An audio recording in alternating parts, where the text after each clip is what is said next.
Any parent has the right to expect for their children to have the best Islamic education, specifically when it comes to teaching of Quran and Ahlul Bayt.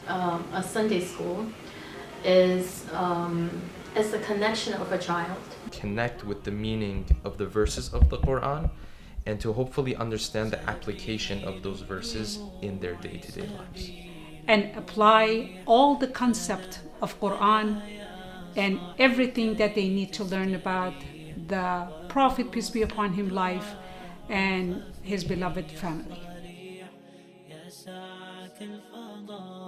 It's definitely going to be well organized and well structured, and that in and of itself is a lesson for our children. We can lecture them all we want on being organized, but when they come into a program that is well organized, that will be a lesson in and of itself. Teachers know what they're going to be teaching, they're going to have lesson plans, they know exactly what they're going to be doing throughout the time that they're spending in the program. We're trying to teach Quran in a totally different structure as far as application aspect of it.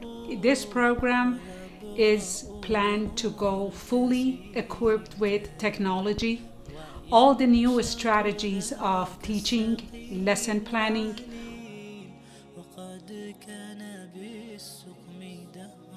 We're trying to teach every child to learn Quran at their own pace and level, and be able to apply it, learn it and apply it on their daily lives before we move on to next surah or to next ayah.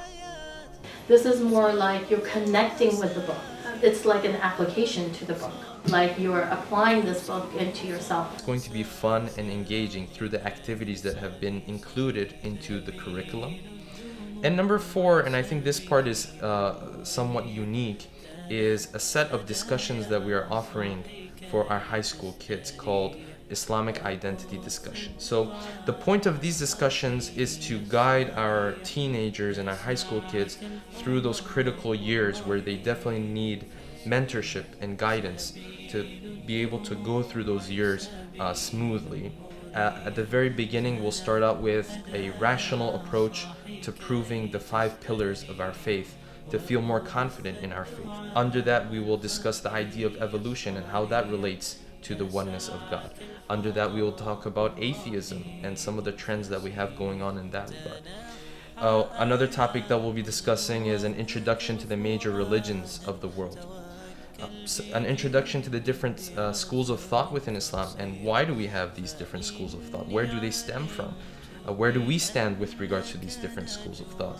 How can a young man or a young woman introduce and speak of Islamic teachings to people who are not adherents to the religions of Islam, and how he or she can do that in a confident manner?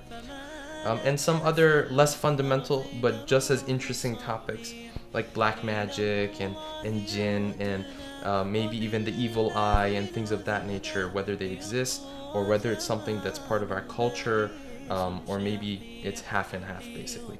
So I think those are some of the things that will set apart CFK's program. Actually help every single child at any level and any age to first become interested and love the holy book of Allah, and then go back home and practice it within the family.